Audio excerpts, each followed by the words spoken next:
Hello everyone, मैं राजेश भंडारी आप सबका स्वागत करता हूं अपने चैनल इलेक्ट्रिकल अड्डा में। आज जो मैं आप सबके सामने जो नेक्स्ट वीडियो लेके आया हूँ वो लेके आया हूँ यूके बोर्ड क्लास 10th की जो साइंस है। ठीक है, तो साइंस के अंदर जो फिजिक्स आपकी उसके इंपॉर्टेंट क्वेश्चंस आप लोगों के सामने लेके आया हूँ।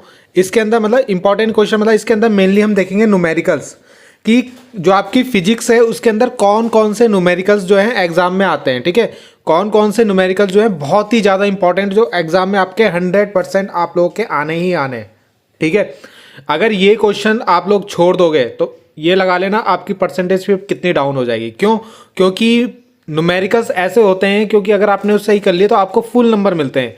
अगर वो 2 नंबर का है तो पूरा 2 नंबर मिलेगा, 3 है तो 3 मिलेंगे। मगर थ्योरी में क्या होता है, अगर 3 नंबर का है तो वहां पे आपको 2 मिल सकते हैं, 2.5 मिल सकते हैं, 1 मिल सकता है।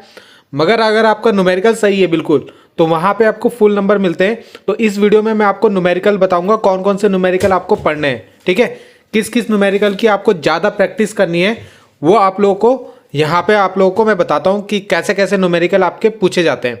तो जैसा कि स्क्रीन में दिख रहा होगा, पहला ये न्यूमेरिकल है। ये न्यूमेरिकल मैंने आपको कल भी कराया था। इसमें आपको पावर निकालनी, तो P = VI वाला फॉर्मूला यहाँ पे लगाना था आपको। V और I की मल्टीप्लाई कर दो कि आंसर आ जाएगा। ठीक है, तो एक क्वेश्चन ऐसा आएगा आपके 2 नंबर के आसपास। अगला जो यहाँ पे है न्यूमेरिकल, ठीक है, सीरीज पैरेलल का एक न्यूमेरिकल आपके एग्जाम में आता ही आता है। ठीक है, तो इस न्यूमेरिकल की आप लोग अच्छे से क्या कर लेना, प्रैक्टिस कर लेना। ठीक है, बहुत सिंपल न्यूमेरिकल है, कल भी करवा दिया था आप लोगों को। ठीक है, पहला पार्ट तो इसका वैसा ही हो जाएगा। सीरीज इनका टोटल रेजिस्टेंस निकालना है तो पहले इन्हें सीरीज में जोड़ लो। इन दोनों को जोड़ोगे तो कितना आएगा, 20 और 10 30, और ये भी कितना हो जाएगा 30। तो दोनों 30 आपस में क्या में हो जाएंगे, पैरेलल में। ठीक है, तो पैरेलल में कैसे जोड़ोगे, 1/30 + 1/30, वैसे आधा हो जाता है डायरेक्ट अगर आपको करना है तो। यानी 1/r = कितना हो जाएगा, 2/30। तो यानी ये कटेगा तो 1/15। तो यानी r की वैल्यू कितनी आएगी, यहाँ से 15 आ जाएगी। ठीक है, तो इस तरीके से आपको करना है। उसके बाद उसमें करंट निकालना है, I = V/R लगा के। V आपको दे रखा है 24 और R अभी आपने निकाला 15, तो दोनों को डिवाइड करोगे 24/15, है ना, आंसर आ जाएगा। तो ऐसे क्वेश्चन की आपको प्रैक्टिस करनी है। एक न्यूमेरिकल आपका या तो लेंस के ऊपर आएगा या मिरर के ऊपर आएगा। ठीक है, तो एक न्यूमेरिकल आपको ये प्रैक्टिस करके जानी है जिसमें आवर्धन निकालना होगा यानी मैग्निफिकेशन निकालना होगा, और प्रतिबिंब की दूरी यानी V निकालने के लिए आएगा, या U निकालने के लिए आएगा, या F निकालने के लिए आएगा। ठीक है, तो ये क्वेश्चन आपको जरूर करके जाना है। उसके बाद 1 नंबर में आपका ये फोकल लेंथ निकालने के लिए आता है। और ये क्वेश्चन भी बहुत बार पूछा जाता है कि रिफ्रैक्टिव इंडेक्स 2.42 है डायमंड का, इसका मीनिंग क्या होता है। तो इसका मीनिंग ये होता है कि इसका मतलब ये होता है कि जो डायमंड में जो आपका डायमंड होगा उसके अंदर जो लाइट की स्पीड होगी वो इतने टाइम्स कम हो जाएगी। यानी डायमंड के अंदर जैसी लाइट जाएगी ना तो उसकी स्पीड 2.42 टाइम्स कम हो जाएगी। ठीक है, ये इसका मतलब होता है। अगला ये न्यूमेरिकल भी मैंने कल करा दिया था, एक न्यूमेरिकल ये पूछा जाता है आपके एग्जाम में। ठीक है, इसके बाद एक न्यूमेरिकल आपके पावर के ऊपर पूछा जाएगा। पावर दिया होगा, फोकल लेंथ निकालनी होगी, या फोकल लेंथ दे देगा, पावर निकालनी होगी। ठीक है, एक क्वेश्चन आपका ये है जिसमें आपको करंट दे रखा है, V दे रखा है, आपको यहाँ पे रेजिस्टेंस निकालना है, बल्ब का पावर निकालनी है और उसकी एनर्जी निकालनी है। ठीक है, एक क्वेश्चन आपका ये भी है। ठीक है, ये आपका किसके ऊपर है, कॉनकेव मिरर के ऊपर। तो जितने भी क्वेश्चन मैं आप लोगों को बता रहा हूँ ना, इन क्वेश्चनों को आप देखो, सॉल्व करने की कोशिश करो और देखो ये आप लोग कर सकते हो कि नहीं कर सकते हो। आप लोगों को ऐसे ही क्वेश्चन की प्रैक्टिस करनी है। ठीक है, ऐसा आपको एक्स्ट्रा कुछ पढ़ने की जरूरत नहीं है। जो ये क्वेश्चन दिखा रहा हूँ यही क्वेश्चन आप लोग प्रैक्टिस करते रहो, यही क्वेश्चन आप लोग के एग्जाम में आएंगे। ठीक है, ऐसे ही क्वेश्चन बिल्कुल बस यहाँ पे वैल्यू चेंज हो सकती है, 15 का 20 हो जाएगा, 10 का 15 हो जाएगा।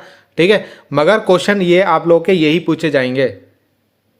एक क्वेश्चन ये भी पूछता है जिसमें 2 पावर दी होती है आपको, यानी 2 लेंस की पावर दी होती है। यहाँ पे आपको फोकस दूरी यानी फोकल लेंथ निकालनी, इसकी कॉम्बिनेशन। ठीक है, यह है आपका सीरीज पैरेलल का क्वेश्चन। यहाँ पे आपको पहले इनका टोटल रेजिस्टेंस निकालना है।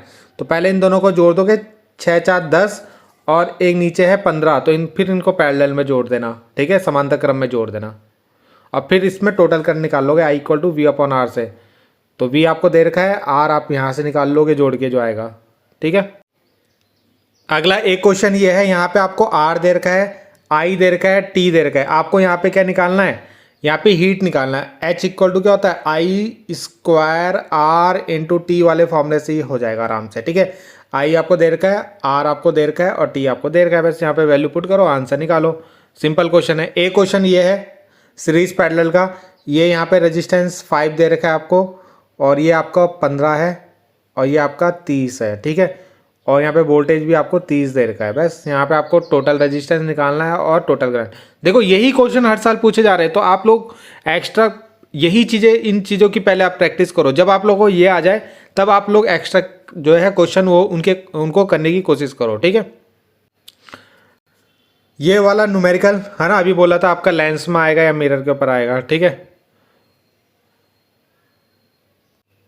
एक क्वेश्चन ये है आपका V दे रखा है, Q दे रखा है, ठीक है।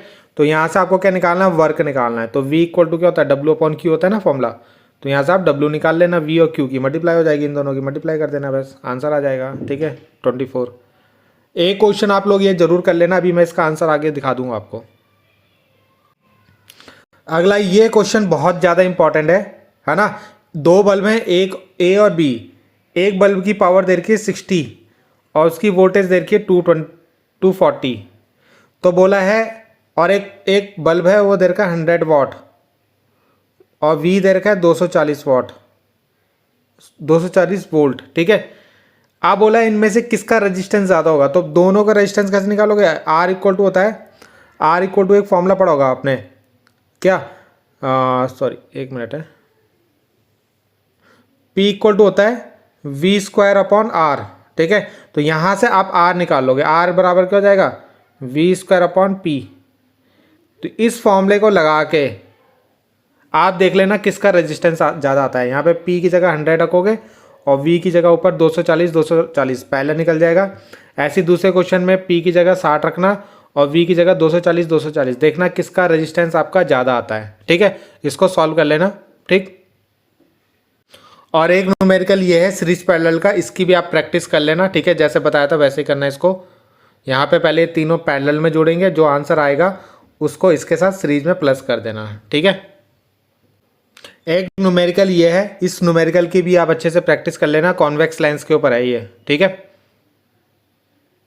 और एक क्वेश्चन ये रिफ्रैक्टिव इंडेक्स में बहुत पूछा जाता है, तो ये क्वेश्चन जरूर कर लेना। n दे रखा है आपको, c की वैल्यू दे रखी है, तो n इक्वल टू C/V होता है। तो यहाँ से आप v निकाल लेना, ठीक है। c की वैल्यू आपकी 3 × 10⁸ और n की वैल्यू 1.5।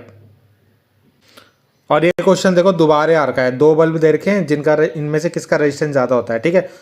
तो सेम टू सेम वैसा ही क्वेश्चन देखो दोबारा भी आ रखा है आपका। उसके बाद बहुत ही इंपॉर्टेंट और सबसे अच्छा क्वेश्चन जो है ये, जिसमें बच्चे बहुत ज़्यादा कंफ्यूज होते हैं, और ये क्वेश्चन आप लोगों का अभी CBSE बोर्ड के एग्जाम में भी आया है, ठीक है। बायो उसमें अभी CBSE का पेपर हुआ है ना साइंस का, उसके अंदर भी ये क्वेश्चन पूछा गया है, ठीक है। और एक क्वेश्चन ये जरूर कर लेना, दोनों क्वेश्चन आपके NCERT के, ठीक है। तो इन दोनों क्वेश्चंस की अच्छे से प्रैक्टिस कर लेना आप लोग, ठीक है। बच्चे बहुत कंफ्यूजन होता है इस क्वेश्चन में बच्चों को, ठीक है। तो इतने ही क्वेश्चन थे आप लोगों के लिए, जो आपके इंपॉर्टेंट क्वेश्चन जो आपके एग्जाम में आ सकते हैं फिजिक्स में, ठीक है। और इन क्वेश्चनों को तो आपको करके जाना ही है, ठीक है। कम से कम इनके फॉर्मूले कैसे लिखते हैं, क्या क्या इनके फॉर्मूला होते हैं, कैसे उनमें वैल्यू पुट करते हैं, ये चीज़ें तो आप लोग को इसके अंदर सीखनी पड़ेगी, ठीक है। तो बाकी मिलते हैं नेक्स्ट वीडियो में। Thank you.